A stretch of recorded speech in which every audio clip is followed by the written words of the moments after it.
আল্লাহ পৃথিবীতে যা কিছু সৃষ্টি করেছেন কোনো কিছুই বিনা কারণে তৈরি করেন নাই, সৃষ্টি করেন নাই।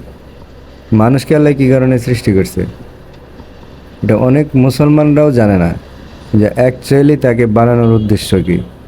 অথচ আমরা আল্লাহ তাআলার কাছে ওয়াদাবদ্ধ যে আল্লাহ আমরা তোমার দিনকে প্রতিষ্ঠিত করব। আর আল্লাহও আমাদেরকে তার দিন প্রতিষ্ঠা করার জন্যই সৃষ্টি করেছেন।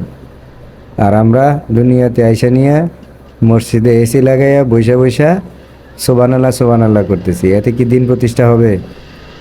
আপনাদের কি মতামত? আল্লাহর দিনকে প্রতিষ্ঠিত করতে গেলে মসজিদে যায় না ঠাস ঠাস নামাজ পড়লে পরেই আপনার কি আল্লাহর দিন প্রতিষ্ঠিত হবে না? ঠিক আছে, এখানে বলতেছি কি আল্লাহ আকিমুস সালাত, সালাত কি প্রতিষ্ঠিত করতে বলতেছে। এখন প্রতিষ্ঠিত করতে বলতেছে যেহেতু, তাইলে পরে এই আয়াতের উপরে আমাদের একটু গভীরভাবে ভাবা দরকার, কিভাবে এই সালাতকে প্রতিষ্ঠিত করতে হবে।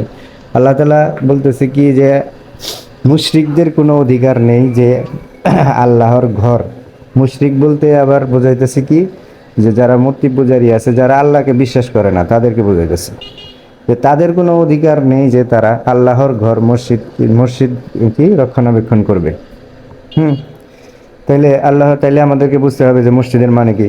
যেহেতু 1400 বছর আগে মসজিদ নাম ছিল না, ঠিক আছে না, 1400-1500 বছর আগে মসজিদ নাম ছিল না, তাহলে হয়তো বা অন্য কোনো নাম ছিল। তাইলে পরে বুঝতে হবে যে মসজিদের মানেটা কি। মসজিদের মানে হচ্ছে উপাসনালয়, মন্দিরের মানে হচ্ছে উপাসনালয়, গির্জার মানে হচ্ছে উপাসনালয়। তো এই সমস্ত জিনিসগুলোকে কোনো অধিকার নেই যারা মূর্তি পূজা করে তারা দেখাশোনা করবে।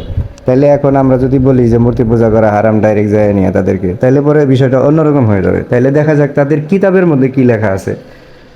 তাদের কিতাব যদি দেখি আমরা, সেখানে বলতেছে ব্রহ্মসূত্রায় বলতেছে কি একম ব্রহ্মা দ্বৈতা নাস্তে নেহেনা নাস্তে কিঞ্চন, সৃষ্টিকর্তা কেবল একজন, দ্বিতীয় আর কেউ নাই, কিঞ্চিত পরিমাণও তার মতো কিছু নাই। তার মানে বোঝা গেল কি যে মূর্তি পূজা করা যাবে না, নাতাস্তে প্রতিমা আসতে, ওই ঈশ্বরের কোনো মূর্তি নাই, ছবি নাই, পেন্টিং নাই, প্রতিমা নাই, কিচ্ছু নাই, তার মতো কিছু নাই। তাইলে কে তারা কিসের ভিত্তিতে এই মূর্তি নিয়ে আসছে এই মন্দিরগুলোর ভিতরে? আমাদের মুসলিমদেরকে আল্লাহ দায়িত্ব দিছে আমার দিনকে প্রতিষ্ঠিত করবা। যারা বিধর্মী আছে, পৌত্তলিক আছে,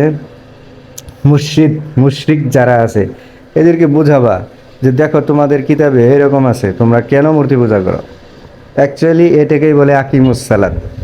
এখন আপনি যদি মনে করেন যে মসজিদে সুন্দর টাইলস লাগাও, জাকজিক্যপূর্ণ করো, সাজসজ্জা করো, এসি লাগাও, ভিতরে বৈশা বৈশা মুসলমানরা একত্র হইয়া সুবহান আল্লাহ করলাম আর আল্লাহর দিন প্রতিষ্ঠিত হয়ে গেল। ইম্পসিবল ভাই।